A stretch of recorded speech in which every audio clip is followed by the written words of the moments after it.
अच्छा, और ये साहब, ये पाकिस्तान के जो इदारे हैं, सरकारी इदारे, तो आप क्या समझते हैं पाकिस्तान के कौन कौन से इदारों में जागीरदार मौजूद हैं और जिन्होंने पाकिस्तान के इदारों को और पाकिस्तान को यरगमाल बनाया हुआ है? देखिए, पाकिस्तान के जितने भी लोग हैं उनका शजरा नसब एक है। किसी जी। जर्नैल का भाई जो है वो आपको एमएनए नजर आएगा, तो उसका दामाद जो है वो अपना जज होगा, और तो किसी जज का जो है भाई जो है वो ब्यूरोक्रेसी में फेडरल सेक्रेटरी होगा। आज ऊपर जाके एक सरमायादार की एक जागीरदार की एक नस्ल है कि जो वहां मौजूद है, और उसी नस्ल के अंदर वो सारे का सारा चलता है।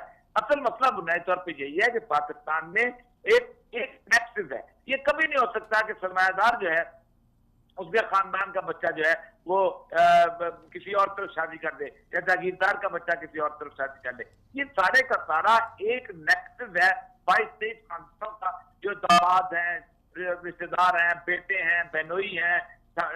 आप एक बहुत बड़ा शिजरा नस्ब निकाल सकते हैं। इसीलिए हर अदारे के अंदर, सियासत में भी, फौज में भी, अदलिया में भी, और इवन अब तो चैंबर ऑफ कॉमर्स में भी ये लोग आ गए हुए।